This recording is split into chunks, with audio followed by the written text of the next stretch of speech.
ಸಹೋದರ ಸಹೋದರಿಯರಿಗೆ ಎಲ್ರಿಗೂ ನಮಸ್ಕಾರ. ಈ ಸಮಾರಂಭದ ಅಧ್ಯಕ್ಷತೆಯನ್ನು ವಹಿಸಿರ್ತಕ್ಕಂಥ ಸಹೋದರ PS ವೆಂಕಟೇಶ್ ಬಾಬು ಅವರೇ, the inspired inaugural address given by Mr. Professor C.S. ಸಿಂಧೇರ್ ಅವರೇ ಮತ್ತು ಪ್ರಾಸ್ತಾವಿಕ ಭಾಷಣವನ್ನು ಸುದೀರ್ಘವಾಗಿ ಮಾಡಿರ್ತಕ್ಕಂಥ ಸಹೋದರಿ ಕೆ ಪಾರ್ವತಮ್ಮ ಅವರೇ ಮತ್ತು ಈ ವೇದಿಕೆ ಮೇಲೆ ಆಸೀನರಾಗಿರ್ತಕ್ಕಂಥ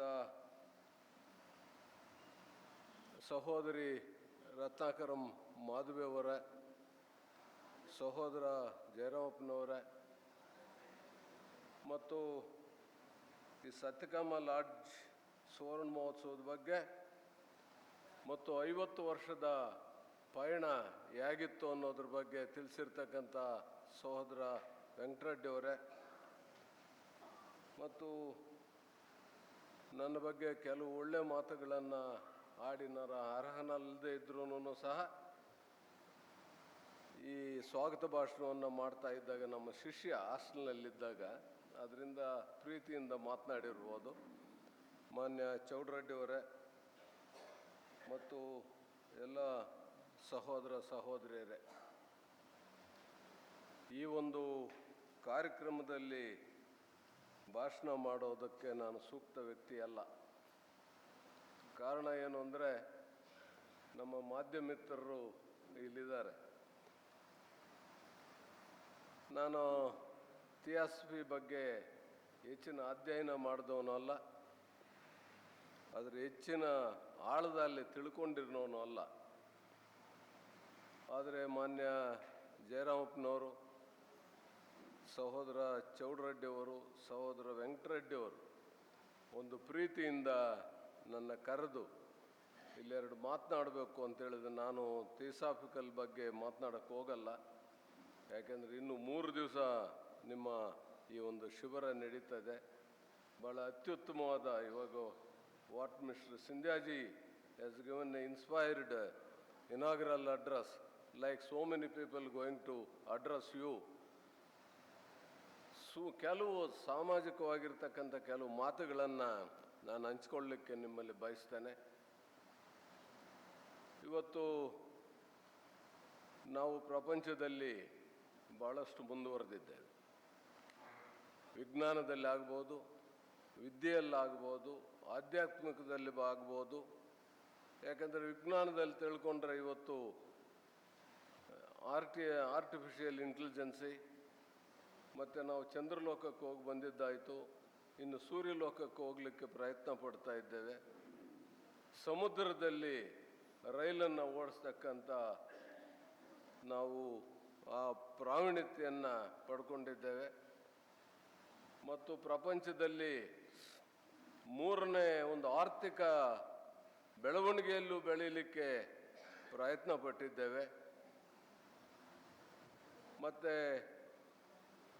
ವಿದ್ಯಾಭ್ಯಾಸದಲ್ಲಿ, ವೈದ್ಯಕೀಯ ಶಿಕ್ಷಣದಲ್ಲಿ ಅಮೆರಿಕಾದಿಂದ ಇಲ್ಲಿ ಶಸ್ತ್ರಚಿಕಿತ್ಸೆ ಮಾಡ್ತಕ್ಕಂಥ ಒಂದು ಪರಿಣತಿಯನ್ನು ನಾವು ಪಡೆದಿದ್ದೇವೆ. ಇಲ್ಲಿ ಏನು ನಿಮ್ಮ ಭಾವಚಿತ್ರಗಳು ಹಾಕಿದ್ದೀರಿ ಅಂತ ಮಹಾನ್ ಭಾವರು ಹುಟ್ಟಿದ ನಾಡು. ಬುದ್ಧ ಇರ್ಬೋದು, ಮಹಾವೀರರಿರ್ಬೋದು, ನಮಗೆ ಸತ್ಯದ ಸಂದೇಶವನ್ನು ಕೊಟ್ಟಿರ್ತಕ್ಕಂಥ ಸತ್ಯ ಹರಿಶ್ಚಂದ್ರ ಇರ್ಬೋದು, ಭಗವದ್ಗೀತೆಯನ್ನು ಕೊಟ್ಟಿರ್ತಕ್ಕಂಥ ಶ್ರೀಕೃಷ್ಣ ಇರ್ಬೋದು, ಮತ್ತು ಮಾತನ್ನು ಮುರಿಯಬಾರದು, ವಾಗ್ದಾನವನ್ನು ಮುರಿಯಬಾರದು ಅಂತ ಕೊಟ್ಟಿರ್ತಕ್ಕಂಥ ಶ್ರೀರಾಮ ನಮ್ಮ ನಾಡನ್ನು ಆಳಿದಿರ್ತಕ್ಕಂಥವರು. ಇನ್ನು ಅರವಿಂದೋ ಇರ್ಬೋದು, ಋಷಿ ಇರ್ಬೋದು, ಎಲ್ಲ ಸಾಧು ಸಂತರನ್ನು ಕೊಟ್ಟಂಥ ಈ ಪುಣ್ಯ ನಾಡಿದು ನಮ್ಮ. ಇವತ್ತು DVG ಗುಂಡಪ್ಪನವರ ಮಂಕುತಿಮ್ಮನ ಕಗ್ಗವನ್ನು ನೋಡಿದ್ರೆ ನಮ್ಮ ಜೀವನ ಶೈಲಿ ಹೇಗಿದೆ ಅನ್ನೋದನ್ನು ನಾವು ತಿಳ್ಕೊಬೋದು. ಸತ್ಯವೇ ನನ್ನ ಧರ್ಮ ಅಂತಿರ್ತಕ್ಕಂಥ ಗಾಂಧೀಜಿಯವರು ಹುಟ್ಟಿದ ನಾಡಿದು. ಆದರೆ ಇವತ್ತೂ ನಾವು ಮನುಷ್ಯರಾಗಿ ಬದುಕಿರೋದನ್ನು ಕಲ್ತಿಲ್ಲ. ನಾವು ಭಾಳ ವಿಷಾದದಿಂದ ಹೇಳ್ತೇನೆ, ಇವತ್ತು ಹೆಂಡತಿ ಗಂಡ ಯಾವ ರೀತಿ ಜೀವನ ಮಾಡಬೇಕು ಅನ್ನೋದು ನಾವಿನ್ನೂ ಕಲ್ತಿಲ್ಲ. ಅಣ್ಣ ತಮ್ಮಂದಿರು ಯಾವ ರೀತಿ ನಡ್ಕೋಬೇಕು ಅನ್ನೋದು ಇನ್ನೂ ಗೊತ್ತಿಲ್ಲ. ಗುರು ಹಿರಿಯರಿಗೆ ಯಾವ ರೀತಿ ಗೌರವವನ್ನು ಕೊಡಬೇಕು ಅನ್ನೋದು ನಾವು ಕಲೀಲಿಲ್ಲ. ಮತ್ತು ಸಮಾಜದ ನಮ್ಮ ಸೇವೆ ಏನು, ಸಮಾಜಕ್ಕೆ ಏನು ಸೇವೆ ಅನ್ನೋದು ಕೊಟ್ಟಿಲ್ಲ. ಯಾಕೆ ಇದನ್ನು ಹೇಳ್ತಾ ಇದ್ದೇನೆ ಅಂದರೆ, ನಾನು ವಕೀಲನಾಗಿ ಹೇಳ್ತಾ ಇದ್ದೇನೆ, ನೀವು ಯಾರಾದರೂ ಒಂದು ಕೌಟುಂಬಿಕ ನ್ಯಾಯಾಲಯದಲ್ಲಿ ಬಂದರೆ ಅಲ್ಲಿ ನಡೀತಕ್ಕಂಥ ಒಂದು ವಿದ್ಯಮಾನವನ್ನು ಗಮನಿಸಿದ್ರೆ, ಇಂಥ ಒಂದು ಪವಿತ್ರ ನಾಡಿನಲ್ಲಿ ನಮಗೆ ಯಾಕೆ ಈ ಒಂದು ದುಸ್ಥಿತಿ ಬಂದಿದೆ ಅಂತೇಳಿ ನಮಗೆ ನೋವಾಗ್ತದೆ. ಆ ಹೆಂಡತಿ ಗಂಡ ಮಾತನಾಡ್ತಕ್ಕಂಥದ್ದು, ಆ ಹೆಂಡತಿ ಗಂಡ ಮಾತನಾಡುವಾಗ ಅವರ ಮಕ್ಕಳು ಪಿಳು ಅಂತ ಅವ್ರು ನೋಡ್ತಾ ಇದ್ದಾರೆ, ಹೃದಯ ಕರಗ್ತದೆ. ಹಾಗೆ ಅದನ್ನು ನಾವಿನ್ನೂ ಕಲೀಲಿಲ್ಲ. ಅಣ್ಣ ತಮ್ಮಂದಿರು ವಿಭಾಗಗಳ ಇದರಲ್ಲಿ ಗಲಾಟೆ ಮಾಡ್ತಕ್ಕಂಥದ್ದು, ನಮ್ಮ ಯುವ ಮಿತ್ರರು ಆ ಮಾದಕ ವಸ್ತುಗಳಲ್ಲಿ ಸೇರಿಕೊಂಡು 20 ವರ್ಷ 30 ವರ್ಷ ಜೈಲನ್ನು ಅನುಭವಿಸ್ತಕ್ಕಂಥದ್ದು, ಮತ್ತೆ ವಿನಾಕಾರಣ ಕೊಲೆಗಳನ್ನು ಮಾಡ್ತಕ್ಕಂಥದ್ದು, ಇವೆಲ್ಲವನ್ನು ನೋಡಿದ್ರೆ ನಮ್ಮ ಈ ಪುಣ್ಯ ನಾಡಿನಲ್ಲಿ ಯಾಕೆ ನಾವು ಈ ರೀತಿ ಇದ್ದೇವೆ ಅಂತ ಹೇಳಿದ್ರೆ, ನಮ್ಮ ಏನು ಕಪ್ಪು ಕೂದಲಿರ್ತಕ್ಕಂಥ ಯುವ ಮಿತ್ರರು ಇಂಥ ಒಂದು ಕಾರ್ಯಕ್ರಮಗಳಲ್ಲಿ ಭಾಗವಹಿಸ್ತಾ ಇಲ್ಲ. They are not participating all the like this. ಯಾವತ್ತು ನೋಡಿದ್ರು ನಾವು ಬಿಳಿ ತಲೆಗಳೇ ಕಾಣಿಸ್ತಾ ಇದ್ದೇವೆ, ಯಾರು ಕಪ್ಪು ತಲೆಗಳು ಇನ್ನೂ ಬರಲೇ ಇಲ್ಲ. ಇದಕ್ಕೆ ಇದೊಂದು ಕಾರಣ. ಇವತ್ತು ಒಂದೇ ಒಂದು ಉದಾಹರಣೆ ಹೇಳ್ತೀನಿ, ಮದ್ಯದಿಂದ ಏನು ಅನಾಹುತ ಆಗಿದೆ ಅನ್ನೋದು ಒಂದು. ಇವತ್ತು ನಾನು ಕ್ಷಮಿಸಬೇಕು, ನಾನು ಮಧ್ಯ ಒಂದು ಫೋನ್ನಲ್ಲಿ ಮಾತನಾಡಿದೆ. ಇವತ್ತು ಯಾವುದೋ ಒಂದು ತೀರ್ಪೆತ್ತು, ನಮ್ಮ ಜೂನಿಯರು ನನಗೆ ಫೋನ್ ಮಾಡಿ ತೀರ್ಪಿನ ಬಗ್ಗೆ ಹೇಳಿದ್ರು. 3 ಜನ ಕುಡಿದಿರ್ತಾರೆ, 3 ಜನ ಕುಡಿದು ಮತ್ತಿನಲ್ಲಿ ಒಬ್ಬ ನನ್ನ ಹೆಂಡತಿ ಸರಿ ಇಲ್ಲ, ಎಲ್ಲೆಲ್ಲೋ ಹೋಗ್ತಾಳೆ ಅಂತಾಳೆ. ಇನ್ನೊಬ್ಬ ಇದ್ದುಕೊಂಡು, ಹೌದಾ ನಿನ್ನ ಹೆಂಡತಿ ಸರಿ ಇಲ್ಲ, ಸೂಳೆ ನಿನ್ನ ಹೆಂಡತಿ ಅಂತಾನೆ. ನನ್ನ ಹೆಂಡತಿ ನೀಗೇನು ಅಂತೇಳಿ ಒಂದು ರಾಡ್ ತಗೊಂಡು ಅವನು ಹೊಡಿತಾನೆ, ಸಾಯಿಸ್ತಾನೆ.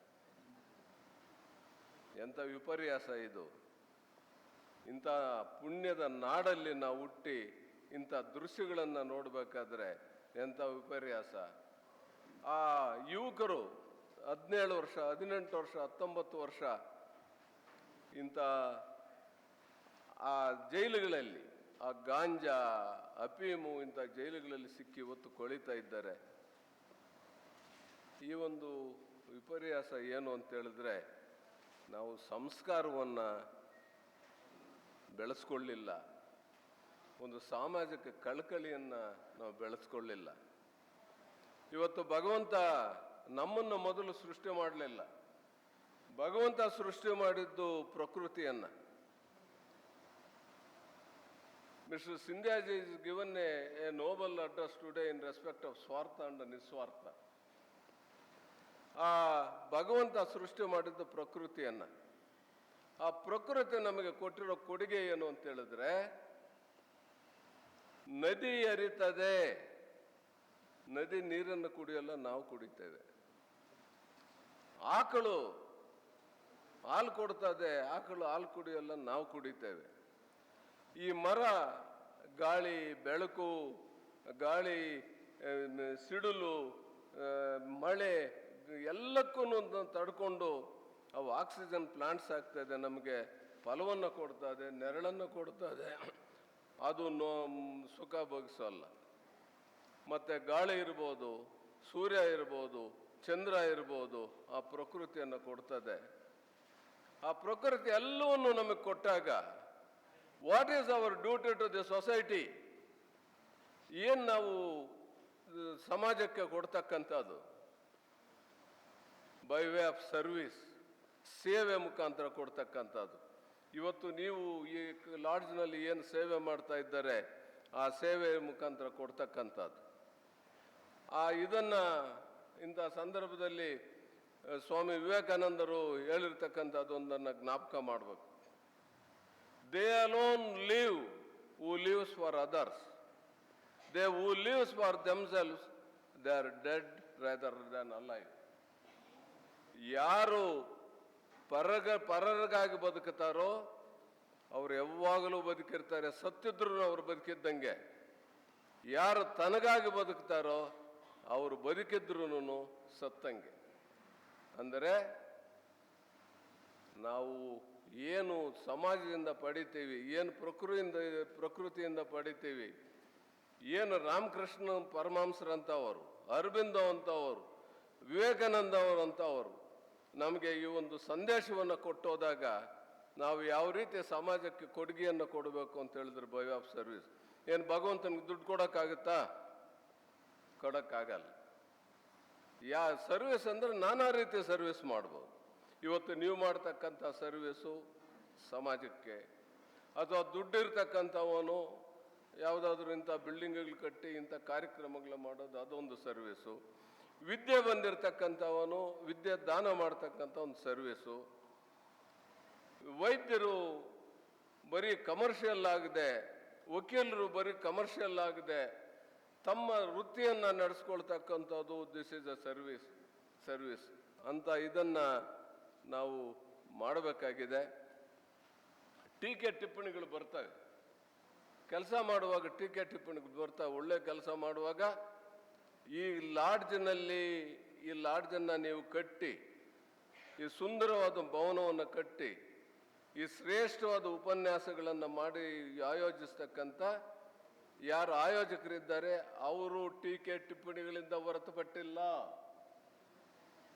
ಆದರೆ ಟೀಕೆ ಟಿಪ್ಪಣಿಗಳಿಂದ ಅವ್ರು ಇರ್ತಾರೆ ಅಂತೇಳಿ ನಾವೇನಾದರೂ ಪಲಾಯನ ಮಾಡಿದ್ರೆ ಅದು ನಾವು ಸಮಾಜಕ್ಕೆ ದ್ರೋಹ ಬರ್ದಂಗೆ ಆಗ್ತದೆ.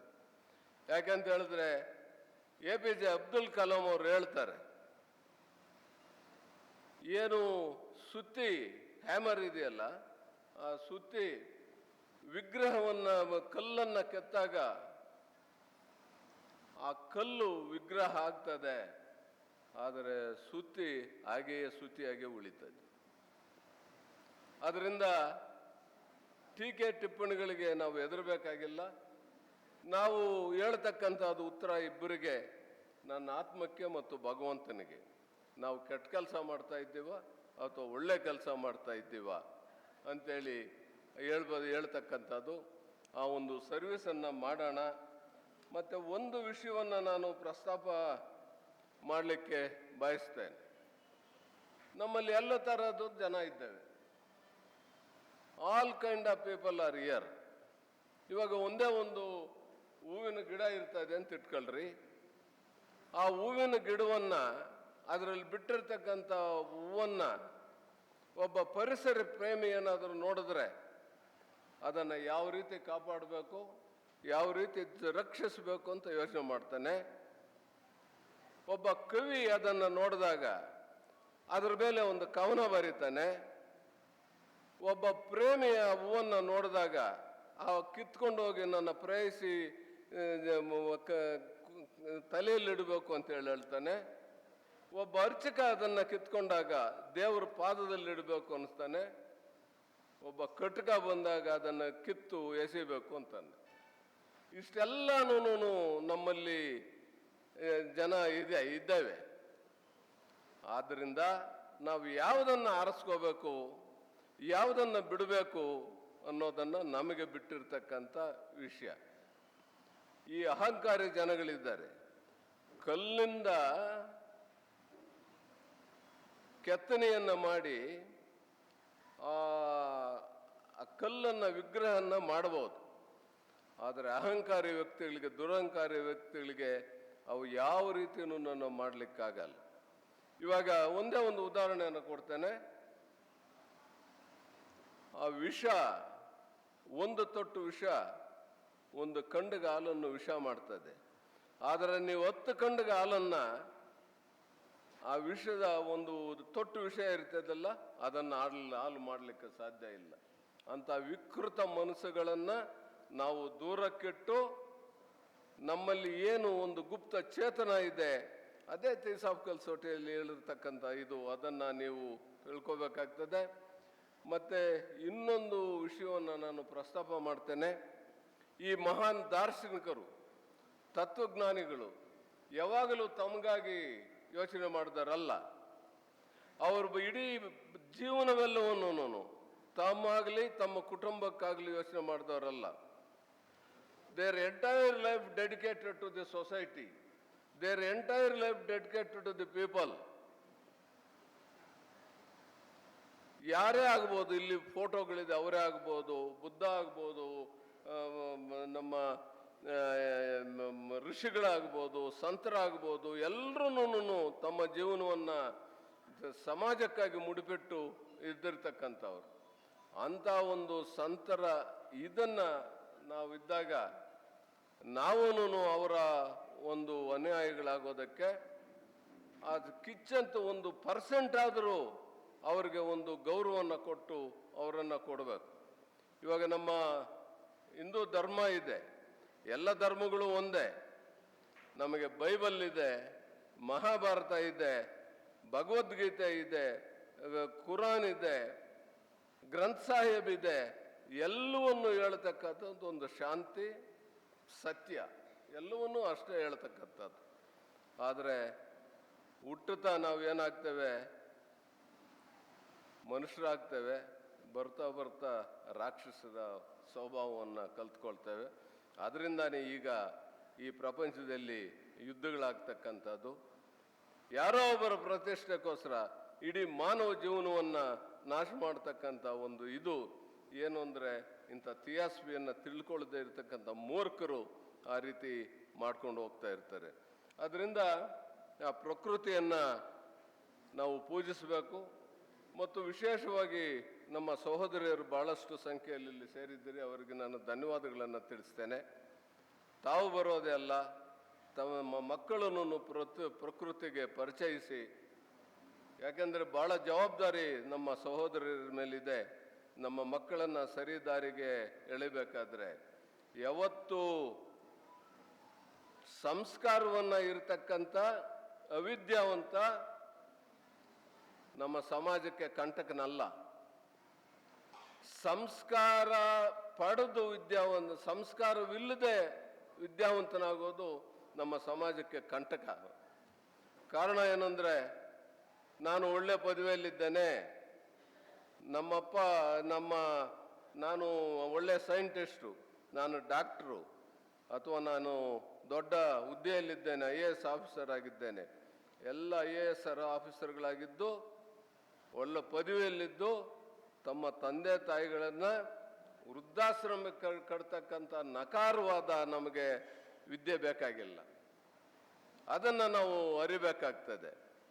ಅಂಥ ಒಂದು ಸಂದರ್ಭವನ್ನು ನಾವು ಮೆಟ್ಟಿ ನಮ್ಮ ಸಹೋದರಿಯರಿಗೆ ಅವ್ರನ್ನಲ್ಲಿ ಬೇಡ್ಕೊಳ್ತೇವೆ. ಆ ಮಕ್ಕಳನ್ನು ಸಮಾಜಕ್ಕೆ ಪರಿಚಯಿಸಿ, ಮಕ್ಕಳನ್ನು ಪ್ರಕೃತಿಗೆ ಪರಿಚಯಿಸಿ. ಯಾಕೆಂತ ಹೇಳಿದ್ರೆ, ಮಕ್ಕಳು ಬಂದಾಗ ಓದಬೇಕು, 99% ಬರಬೇಕು, ರ್ಯಾಂಕ್ ಬರಬೇಕು, ಒಪ್ಕೊಳ್ಳೋಣ, ಅದು ಯಾರು ಬೇಡ ಅನ್ನಲಿಲ್ಲ.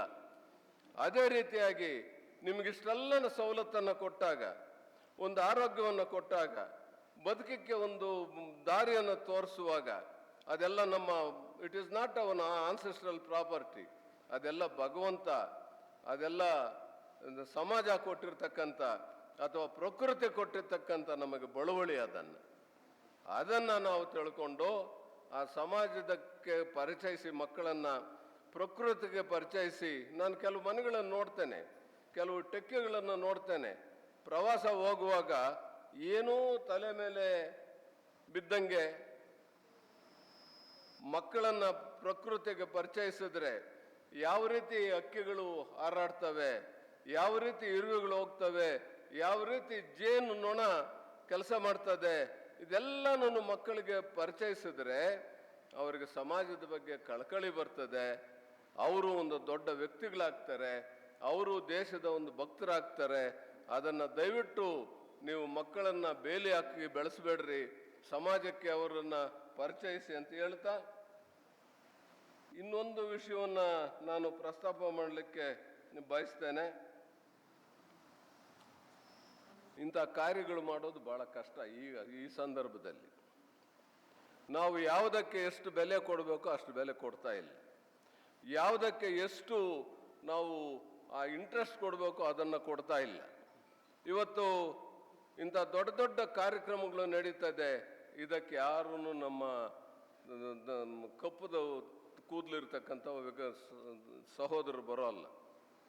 ಇವತ್ತು IPL ನೋಡಿದ್ರಲ್ಲ ಏನಾಯಿತು ಬೆಂಗಳೂರಿನಲ್ಲಿ ಅಂತೇಳಿ.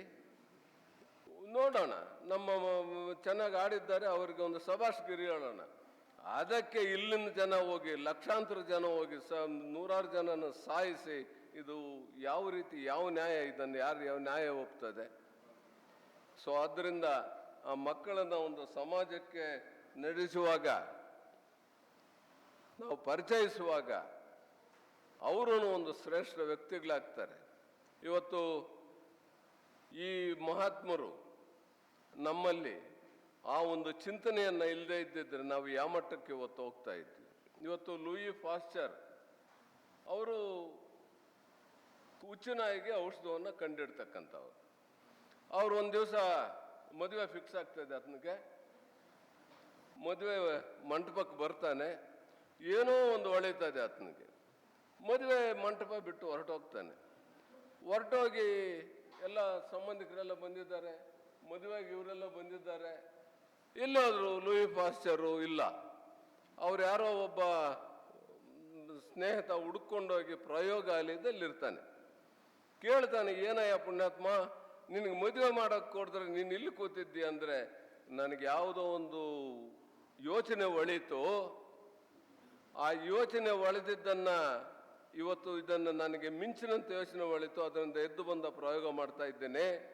ಆ ಮಿಂಚು ಇನ್ನೊಂದು ದಿವಸ ಬರೋಲ್ಲ, ಮದುವೆ ಆದರೆ ಇನ್ನೊಂದು ದಿವಸ ಮಾಡ್ಕೋಬಹುದು ಅಂತೇಳಿ ಉದಾತ್ತವಾದ ಒಂದು ಮಾತನ್ನು ಹೇಳ್ತಾನೆ. ಆ ರೀತಿ ಇವರೆಲ್ಲ ದುಡಿದಿರ್ತಕ್ಕಂಥವರು, ಅವರಿಗೆಲ್ಲ ನಾವು ನಮನಗಳನ್ನು ಸಲ್ಲಿಸಬೇಕಾಗಿದೆ. ಅದೇ ರೀತಿ ನಾವು ಒಂದು ಸಮಾಜದ ವ್ಯಕ್ತಿಗಳಾಗಬೇಕು ಮತ್ತು ಸಮಾಜಕ್ಕೆ ನಾವೆಲ್ಲ ಮಾಡ್ತಕ್ಕಂಥದ್ದು ಸಮಾಜ ಉದ್ಧಾರ ಆಗಬೇಕು ಅಂತೇಳಿ. ಆದರೆ ಇವತ್ತು ಆ ಡೈರೆಕ್ಷನ್ ಈ ಮೀನು ನೀರು ಹೋಗ್ತಾ ಇದ್ದರೆ ಆಪೋಸಿಟ್ ಡೈರೆಕ್ಷನ್ನಲ್ಲಿ ಇದ್ದದ್ದು ಅದಿದೆ. ಇವಾಗ ಸರ್ಕಾರದ ನೀತಿಗಳು ಹಂಗೆ ಇದೆ.